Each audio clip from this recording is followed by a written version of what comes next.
प्रत्येक व्यक्ति के जीवन में कोई ना कोई मालिक होना चाहिए। बहुत ध्यान से सुने, ये बात बहुत जरूरी बात कह रहे हैं। मैं स्वतंत्र हूं, ऐसा जो व्यक्ति मान चुका है, उस व्यक्ति का अधःपतन निश्चित है। जीवन के अंतिम श्वास तक ये बात पक्की बनी रहनी चाहिए कि हम स्वतंत्र नहीं हैं, हमसे बड़े हमारे ऊपर बैठे हैं। हमें जो कुछ करना है उनसे पूछ के करना है, उनकी आज्ञा से करना है, उनकी प्रसन्नता को ध्यान में रख करके करना है। ठाकुर, ठाकुर माने नियंत्रक, अनुशासक, मालिक। मालिक कोई नहीं। परम स्वतंत्र न सिर पर कोई, भावे मन ही करो तुम सोई। भगवान के लिए गुस्सा में कहा, लेकिन बात सच्ची है। जो परम स्वतंत्र होते वो जो उनके मन में अच्छा लगता है वो करते हैं, किसी की परवाह नहीं उनको। तो मेरा कोई ठाकुर नहीं। और दूसरी बात, ठाव सो क्या करें महाराज, आपको ठीक से भज सकूं ऐसा कोई ठाव भी तो नहीं है, जगह भी तो नहीं है। देखो, जो लोग सोचते हैं ना कि यहाँ तो बड़ा प्रपंच है, यहाँ भजन में बड़ी बाधा पड़ रही है, यहाँ ठीक नहीं है, यहाँ से वहाँ चले जाएंगे, वहाँ प्रपंच नहीं होगा। और भाई यहाँ कलयुग आ गया, वहाँ कलयुग नहीं है, वहाँ सतयुग है क्या है? वहाँ कलयुग नहीं है क्या? यहाँ से ज़्यादा प्रपंच वहाँ उपस्थित हो गया, तब क्या करोगे? यहाँ हमसे कोई साधन नहीं बन रहा है, गौ का, संतों का, गुरुजनों का दर्शन हो रहा है, कुछ न कुछ तो उनकी वाणी सुनने को मिल रही है कि नहीं? अरे हम कभी कुछ अनुचित, बहुत अधिक अनुचित करेंगे तो कोई टोकने वाला तो है। तो यहाँ से अलग जाने के बाद हम कुछ भी करेंगे, हमको कौन टोकने वाला है?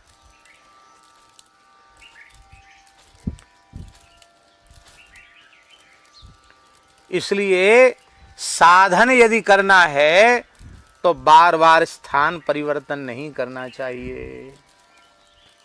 स्थान बदलेगा तो साधन नहीं बनेगा। हमारे खाक चौक वाले महाराज जी साधु साई भाषा में कहते थे, वो कहते थे साधु साई भाषा में महाराज जी कहते थे, हट इधर का उधर डोलता है, ऐसे बोलते थे वो, इधर का उधर डोलता है। साधु नहीं पूछते हैं, साधु के चूतर पूछते हैं। वो कहते थे साधु नहीं पूछता, साधु के चूतर पूछते हैं। चूतर पूजने का मतलब क्या है?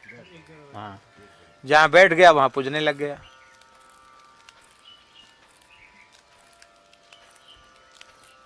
भटकते रहो तो जीवन भर भटकते रहो।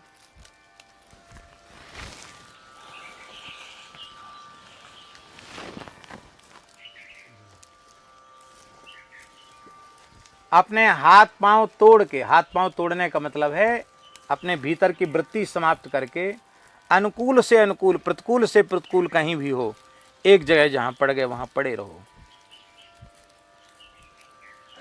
पड़ जाओ, एक तरफा पड़ जाओ, बस वहीं काम बन जाएगा। लेकिन हम लोग बार बार ठाव का परिवर्तन कर देते हैं।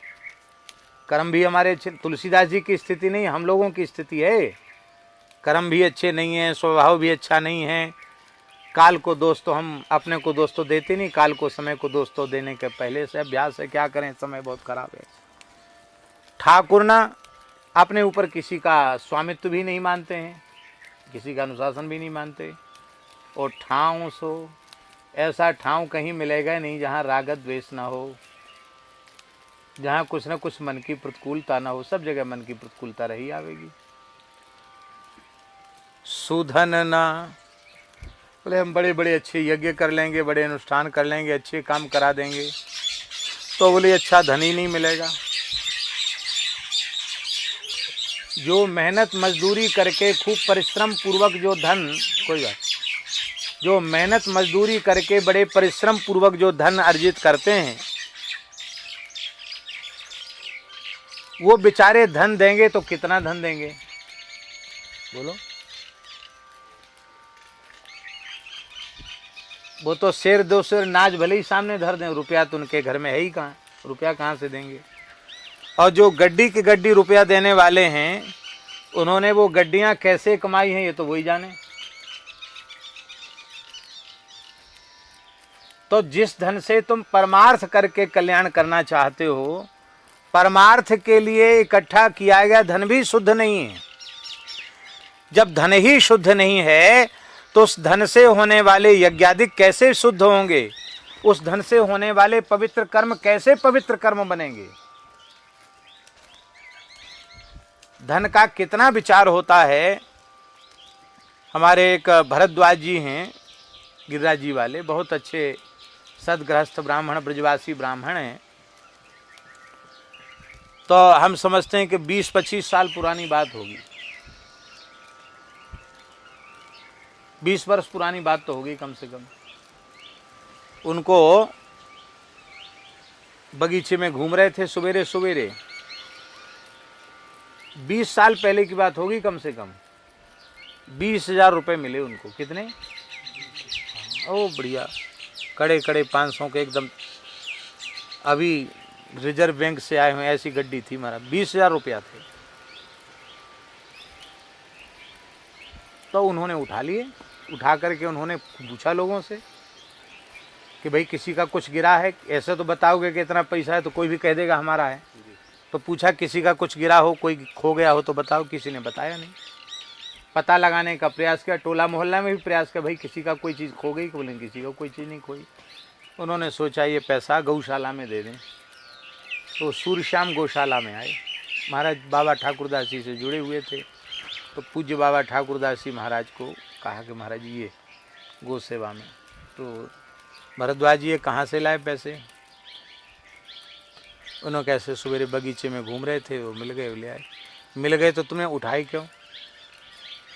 बोले हम का कोई उठा ले जाएगा, कोई चोर उचक्का ले जाएगा तो गंदी चीज़ खाएगा, पिएगा, उड़ा देगा, जुआ शराब में उड़ा देगा, इसलिए मैं उठा। बोले भाई पैसा किसी का और उड़ाने वाला कोई, तुम ठेकेदार क्यों बन गए?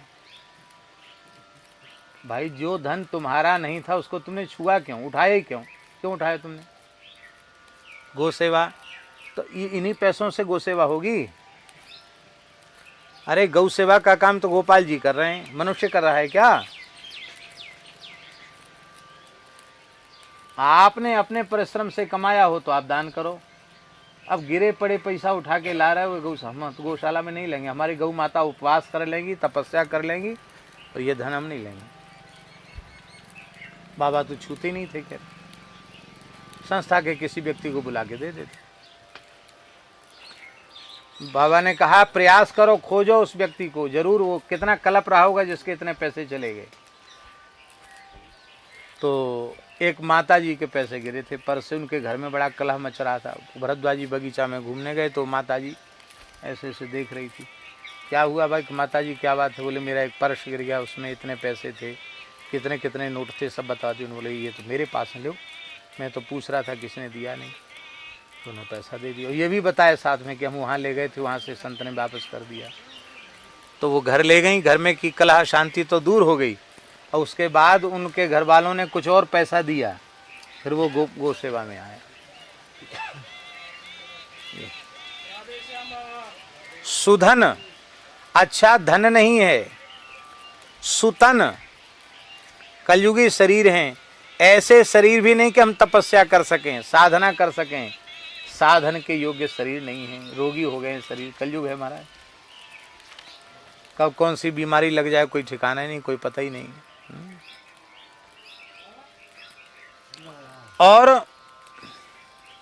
और दूसरी बात क्या है? मन उत्तम होगा तो साधन बनेगा। मन भी हमारा उत्तम नहीं है।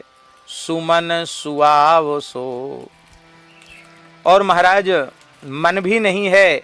और सुआव, आव माने आयु, सुंदर आयु भी हमारी नहीं है। कलयुग में तो जीवन बहुत कम है। लघु जीवन संवत पंचदशा। अब पंचदशा का 2 प्रकार का अर्थ किया है। किसी ने पंचदशा का अर्थ किया है 50, 10 पना 50, और किसी विद्वान ने अर्थ किया है पंचदशा। पंच माने 5, 10 माने 10, 10 और 5 आगे कलिकाल जब भयंकर आएगा ना, तो जो 15 वर्ष जी जाएगा ना, उसको लोग कहेंगे अरे बड़े भाग्यशाली है ना, पूरी उम्र पाई।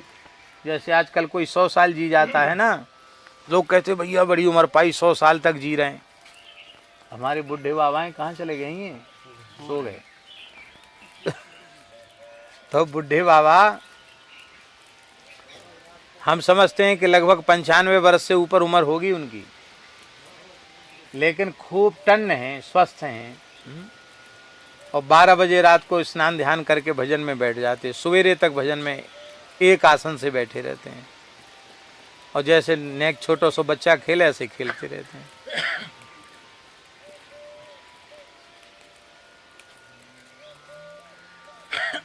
ठीक है, एक पैसा की भी दवाई नहीं खाते हैं। हमारे यहाँ सुखराम दास बाबा हैं, बुढ़े ब्रजवासी संत हैं, 50-86 साल की उम्र है सुखराम दास बाबा की। दवाई का नाम नहीं जानते कि कोई दवाई खानी भी पड़ती है, कभी कोई दवाई नहीं खाते, न शुगर है न बीपी है, कुछ नहीं है। और रोज़ जमुना जी चले जाएं, और महीना में 4 परिक्रमा तो पक्की हैं, अमावस्या, पूने और 2 एकादशी, और कार्तिक कार्तिक पूरे परिक्रमा करते हैं। अभी भी वृंदावन की परिक्रमा 1.5 घंटा में कर लेते हैं। सुतन है, अच्छा शरीर है, लेकिन कलयुग में सुतन भी नहीं है। पहले हजारों लाखों वर्ष की आयु होती थी, अब उतनी आयु कहाँ है, ऐसी आयु भी नहीं है। और स्थिति ऐसी है संसार की, बहुत विचित्र बात है। जांचो जल जाहि कहे अमिय पियाओ सो। हमने कहा सज्जन जी बड़ी प्यास लगी, हमको पानी दीजिए। तो आपने कहा कि पानी तो हम दे देंगे, पहले हमको अमृत पिलाइए।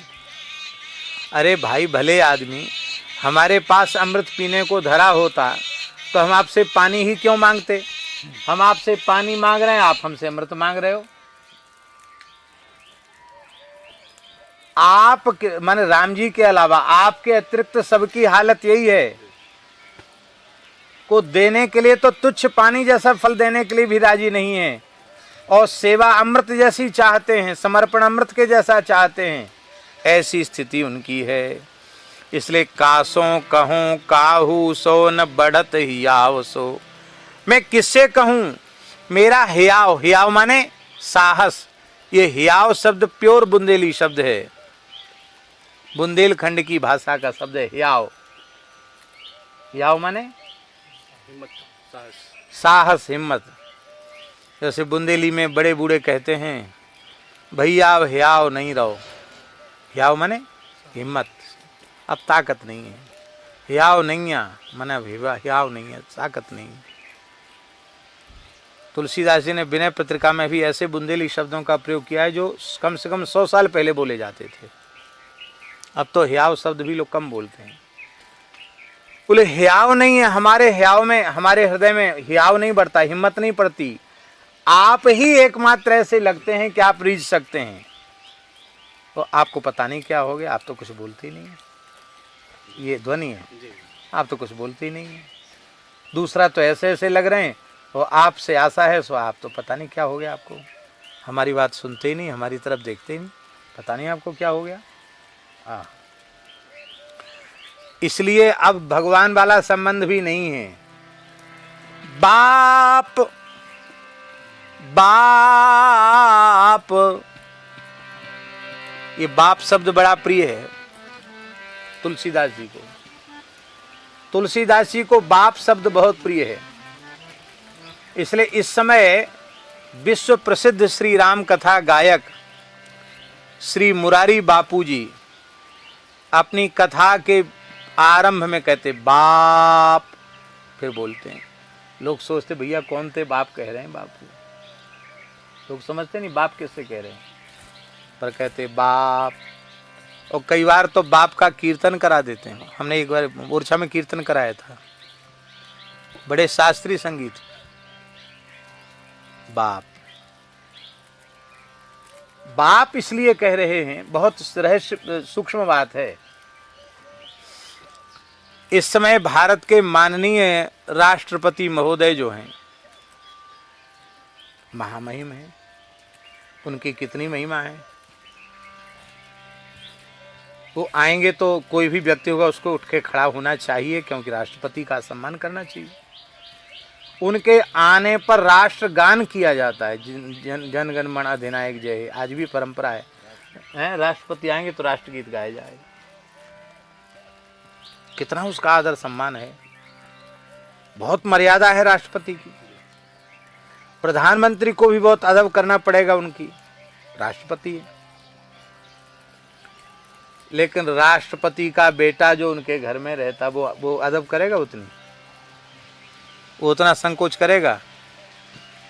वो राष्ट्रपति भवन में उनको भाषण देने जाना राष्ट्रपति महोदय को, और राष्ट्रपति का छोटा सा बच्चा है, वो राष्ट्रपति से कहता है कि पिताजी घोड़ा चढ़ूंगा, और रो रहा है, तो उसकी मैया कहती लो बन जाओ घोड़ा, है बच्चे की मैया, और राष्ट्रपति की पीठ पर उसी के बच्चे को बिठा देती है, और वो राष्ट्रपति की चोटी पकड़ के बच्चा टिक टिक टिक चल घोड़ा चल।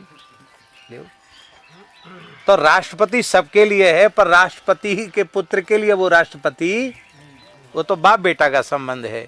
आप अनंत कोट ब्रह्मांड नायक हैं, सर्वेश्वर परात्पर पर ब्रह्म हैं, ब्रह्मा जी शंकर जी इनके भी स्वामी आप हैं, लेकिन मेरे तो बाप हैं। अपने बाप से अपने मन की बात हम नहीं कहेंगे, उनसे शर्म संकोच करेंगे, तुम किससे कहेंगे?